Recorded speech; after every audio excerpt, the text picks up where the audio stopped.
Hello, and thank you for joining our very first virtual Wellness Wednesday experience. My name is Sarah Michaels, and I look forward to leading everyone through coronavirus, a nurse's perspective. As the title implies, I am a registered nurse currently practicing at Riley Hospital for Children, where my focus includes mental health and crisis intervention.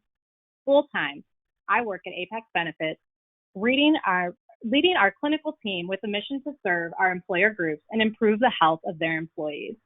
We have a lot to cover over the next 30 minutes, but I have one purpose today: raise awareness about COVID-19 without increasing fear. The more we know, the better prepared we can all be. So topics we'll be covering today include: what is coronavirus? Overview of what coronavirus truly is, how to prevent the spread to stay safe at home, signs, symptoms, and how to treat, as well as mental health. How do we cope with the stress that we're currently going through? And as everyone is likely aware, changes related to COVID-19 are not just changing by the day, but they're truly changing by the hour. That means the bulk of this presentation came together in the early morning hours of today, March 25th, giving you all the most up-to-date statistics. Good news though, no matter where you're listening from or what time it is, so much of what we're covering today can be applied in your everyday lives. So before we start, I want to go over the trusted resources that most of this has come from. CDC, also known as Centers for Disease Control and Prevention, as well as WHO, the World Health Organization. There is a plethora of information available on the web, on TV, on the news, in the paper, you name it, it's there. However, when you dig into all of that, one common thread that I saw is it continued to link back to these two sources. So although there's a lot of information available, what I want you guys to realize is that we can really do a good job summarizing it in 30 minutes to get all the information in one place, which I hope to do today. So what is coronavirus? A lot of you are probably surprised to hear that coronavirus has actually been around for some time now. The term coronavirus is simply a large family of viruses, very similar to your common cold. However, COVID-19 is actually different. It's a respiratory illness that is spread from person to person, although we still don't know what actually originated, and it could have been an animal. But for all my animal lovers, rest assured, the vets continue to assure us that in the U.S., there are no confirmed cases within pets, and it's not an immediate worry right now. Where COVID-19 came from: it was first identified during an investigation into China's disease outbreak in 2019. So giving you guys some time for trivia here, where does the term COVID-19 actually come from? Well, if we break it down, it's quite simple. Co comes from corona, V comes from virus, and the D comes from disease. And so you can probably guess where the 19 comes from. It was first discovered in 2019. So there you have it. COVID-19 is actually coronavirus disease of 2019. What's interesting to me is that the first case was actually confirmed in the U.S.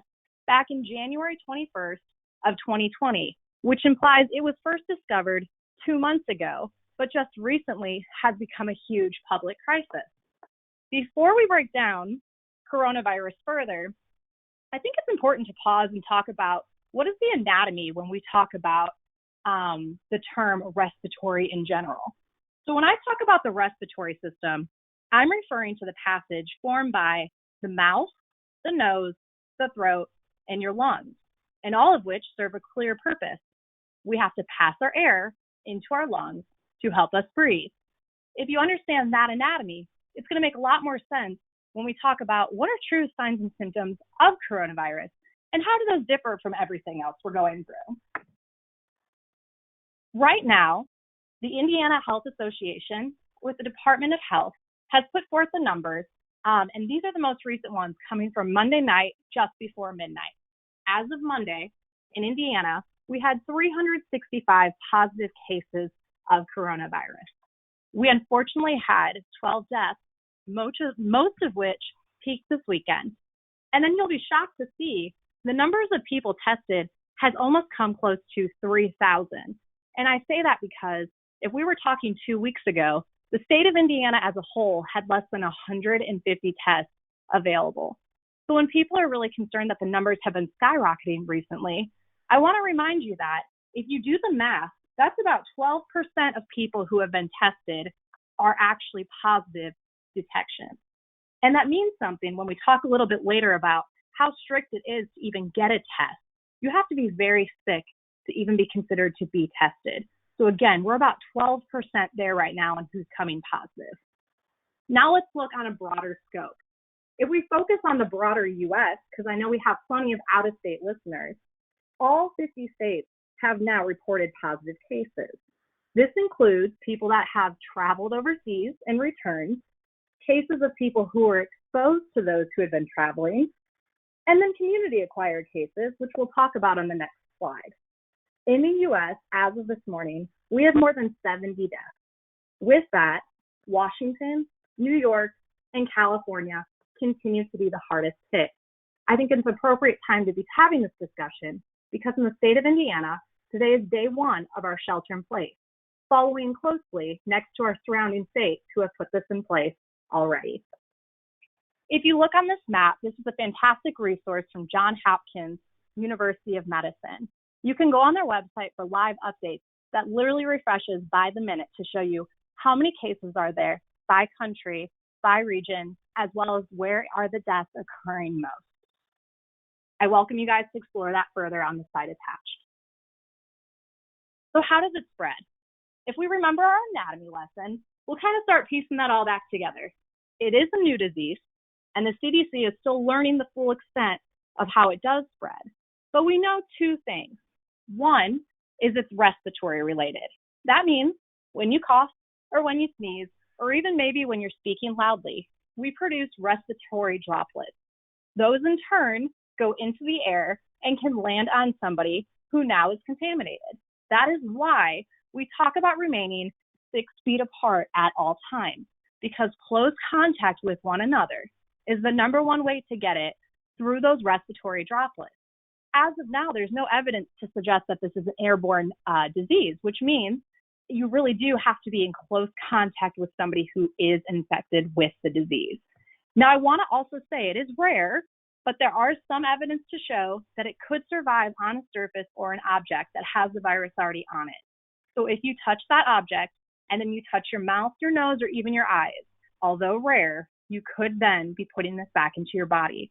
That is why when we talk about prevention, it's so important to be constantly disinfecting with whatever sources you can. Who is at highest risk? You guys have all seen the news.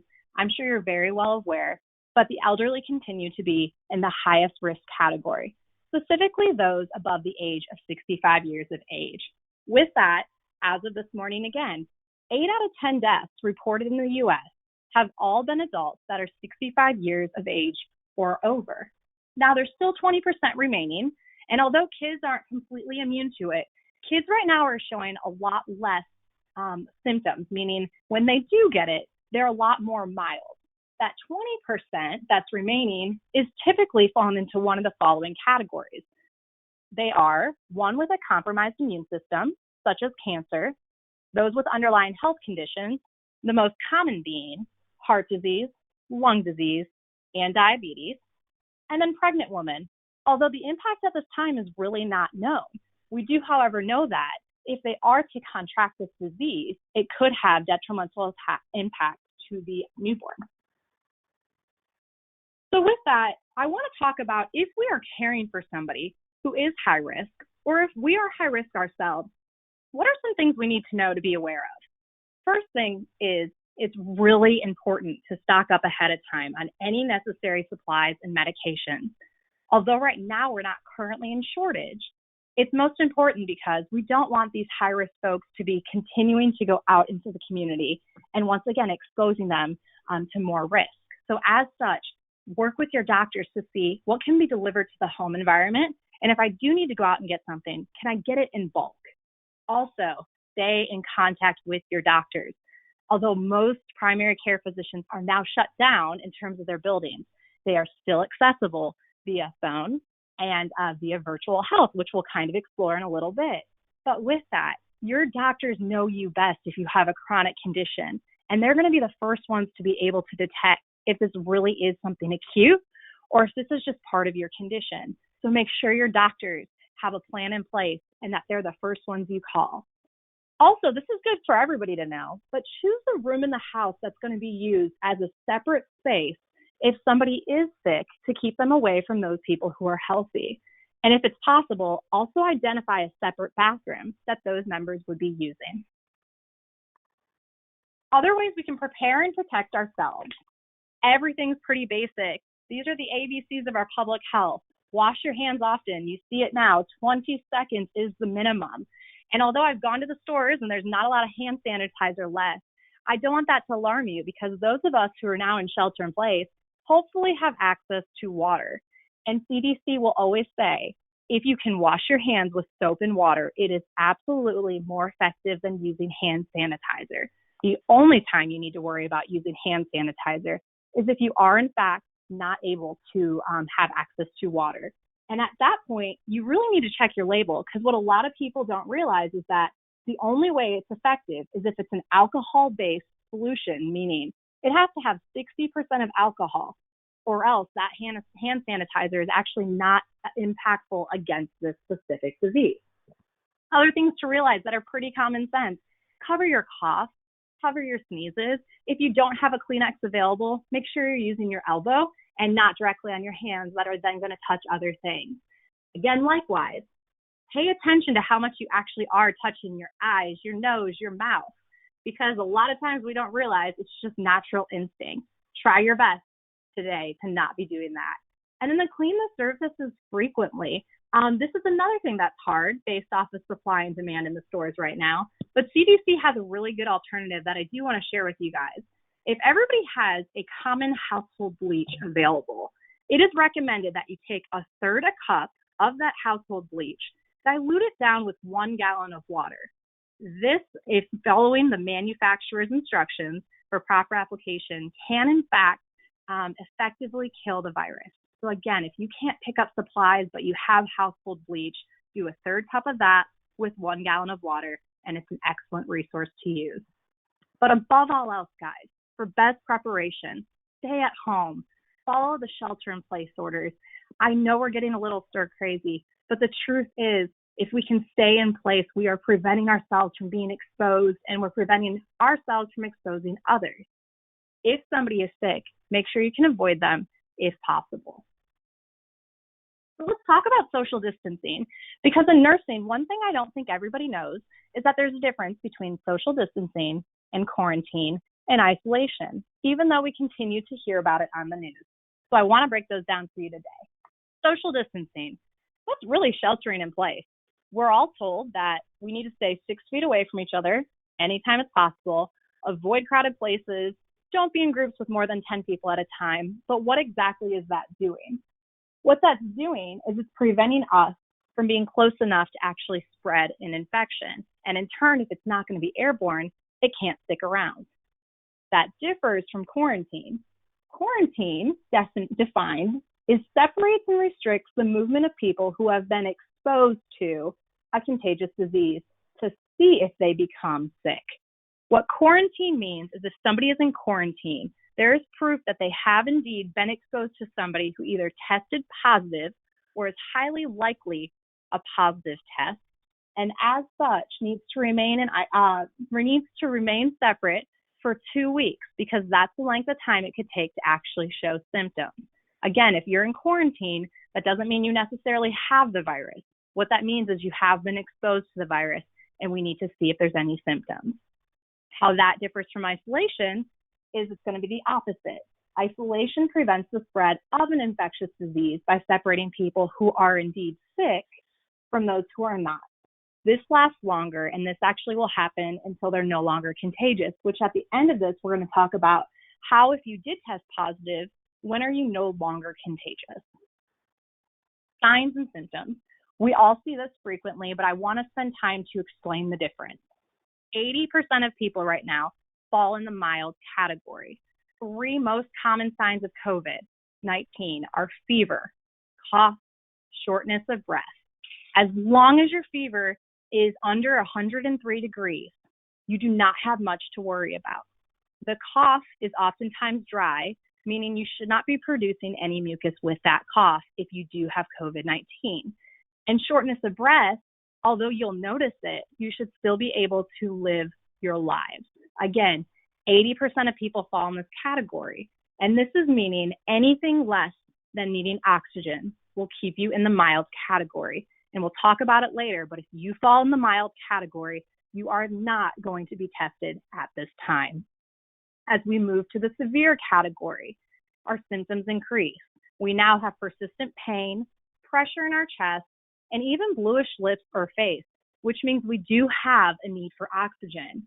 The severe category oftentimes will result in hospitalization, which should hopefully trigger a test to be mandated. At that point in time, it's very likely that your lungs are now filling with fluids and you have positive signs of pneumonia. This again will result in a hospitalization.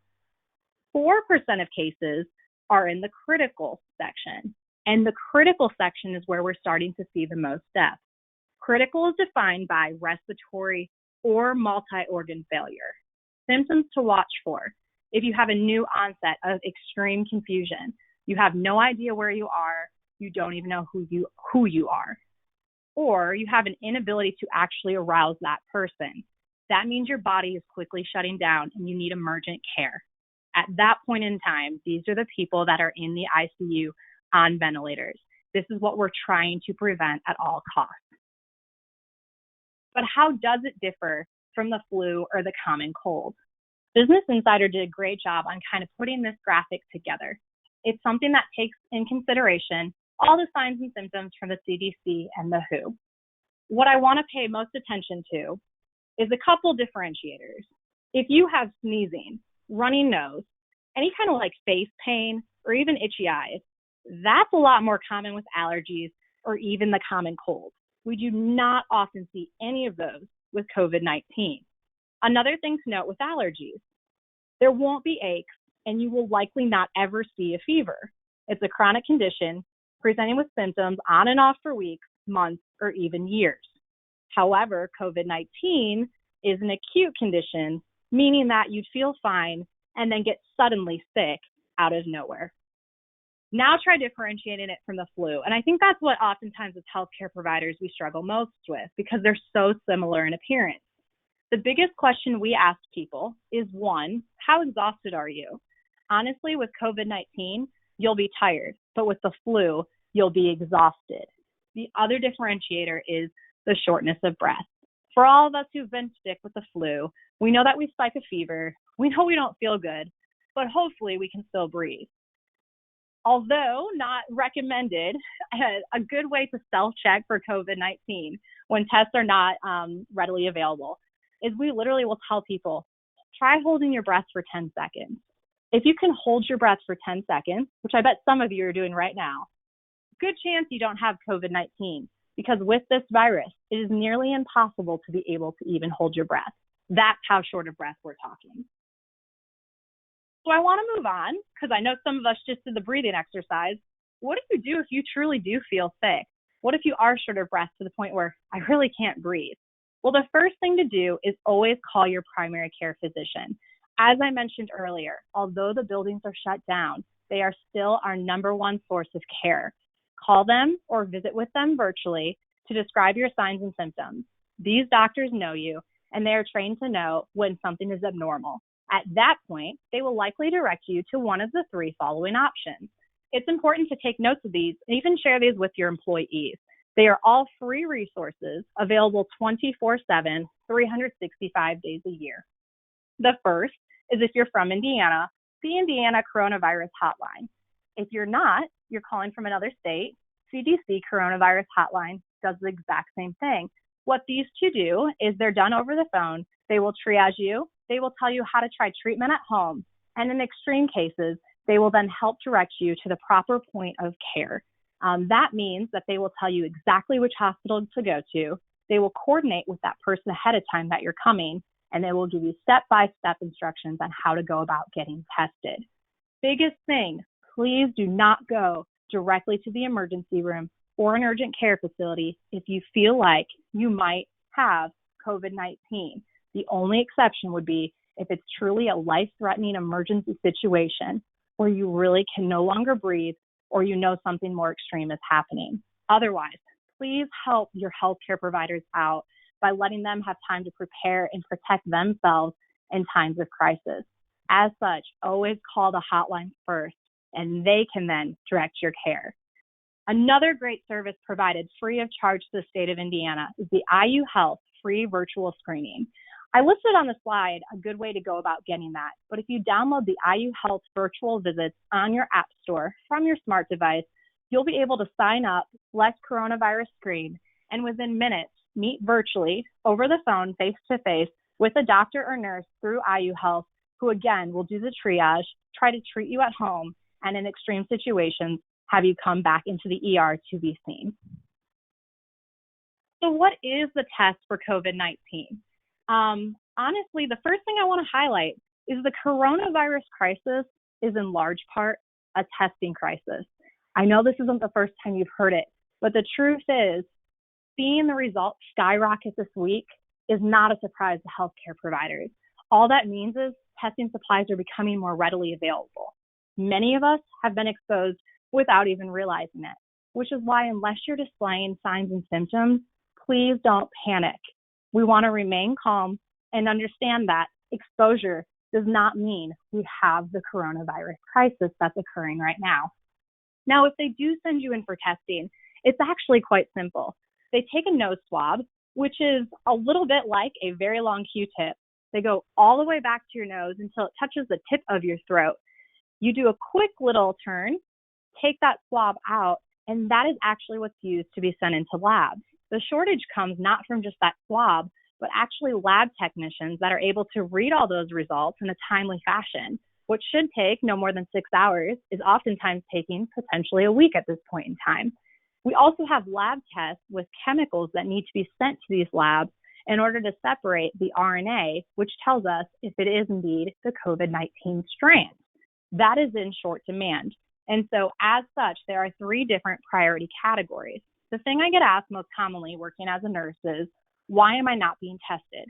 Because truth be told, even if you've recently traveled out of the country, that does not at all guarantee that you will be tested should you come into the ER.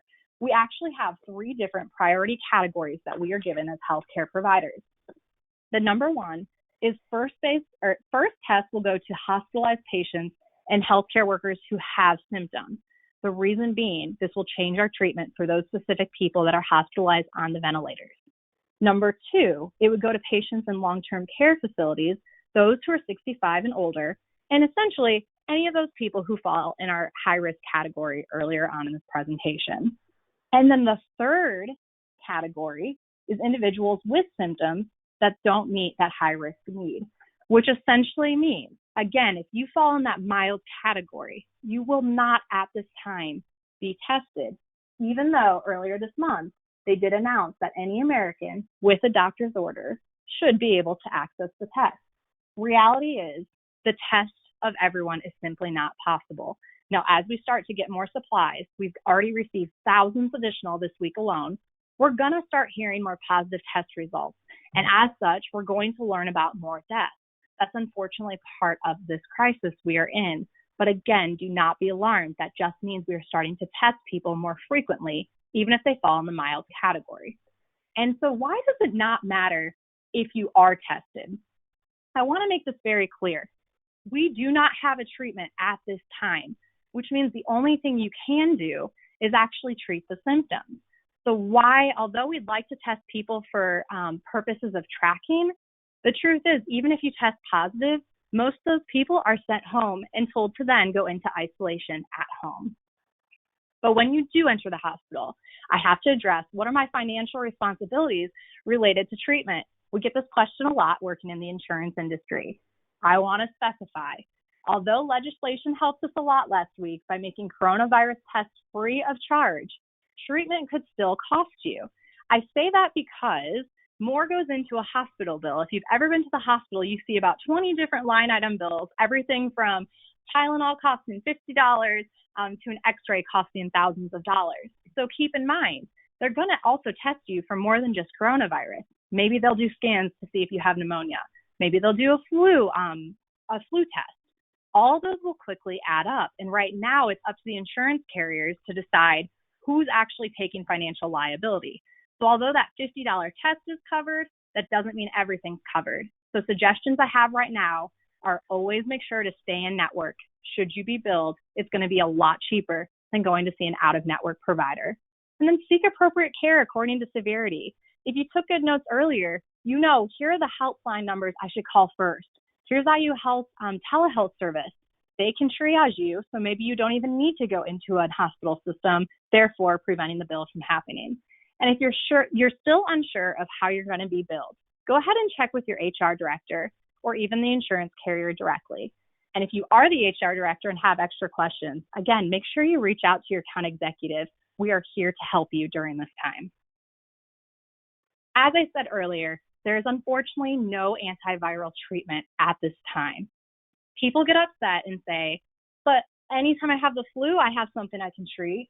It's important to just distinguish. This is a virus. Antibiotics will not work since antibiotics are only used to treat bacterial infections. So I say treat the symptoms and have provided our basic answers. Drink a lot of fluid. I've seen a lot of research, although not validated yet, to say the more fluids we drink, the more we're moving things out of our throat. If you can drink fluids within every 10 minutes, a sip of water, that's going to take whatever was in your throat, put it into your stomach, that's going to break it down, which means hopefully, even if we have been exposed, by drinking fluids, we're getting rid of a lot of that virus just by drinking. Another thing is get lots of rest while staying cool to treat your fever. So make sure to remove extra blankets and layers of clothes.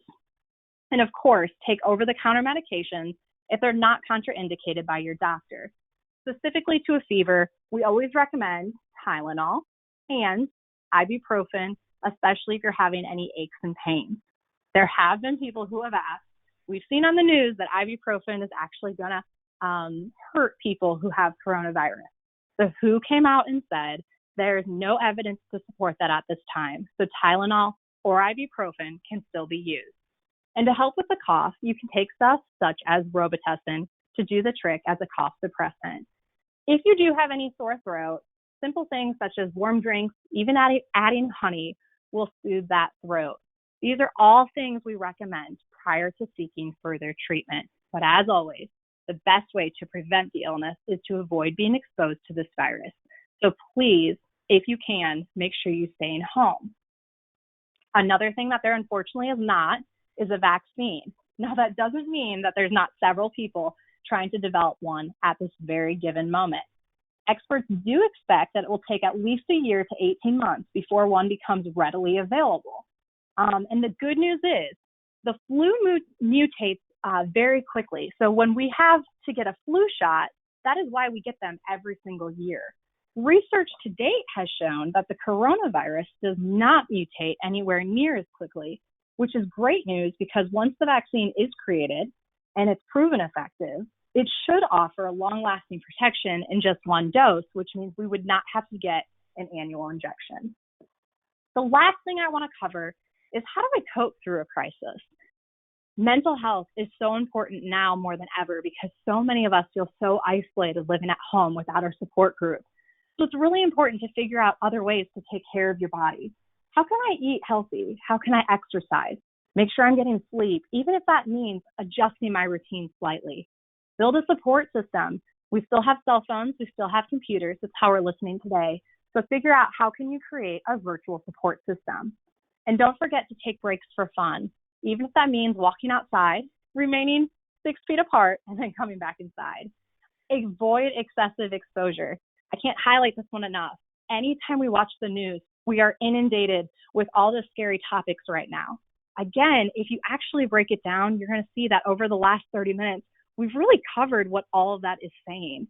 And so be at peace knowing you guys have the information you guys need at this given moment to make smart choices. You do not need to be watching media if it's going to provoke more anxiety. And then ask for help. If you feel like you're in a situation where you need additional help, I have support on the next page. Like any crisis, when we're working with children and adults alike, we say draw on skills you have used in the past that have helped you manage previous adversities in life, because we all made it to the point we're at today. Outside of an employee assistance program, or also known as an EAP, which feel free to ask your employers about as a free therapy session. There's also this number provided. That's the Disaster Distress Helpline. They actually have trained counselors specific to helping people through these crisis situations. They will give you tips for coping, and they'll also provide referrals for follow-up care and support right here in our own community. With that was a lot of information to cover in 30 minutes. I wanted to provide everybody with my direct email and my direct phone number. Should you have any additional questions, I welcome your comments. I will also be sharing this link on our website, apexbg.com, in the days to come. Feel free to look at this website to check most recent COVID-19 updates, along with watching this webinar again or sharing it with your employees. We hope you're enjoying the Workplace Wellness series. Tune in every Monday, Wednesday, and Friday to see what the latest is. Our next up is going to be Jessica Lenahan, leading Fitness Friday. It's sure to make you move your body, sweat a little bit, and have a lot of fun in the process. Again, go to apexbg.com to register. Thanks so much for tuning in today, and we hope that this was informative that can help you guys make some healthy decisions. Please stay healthy.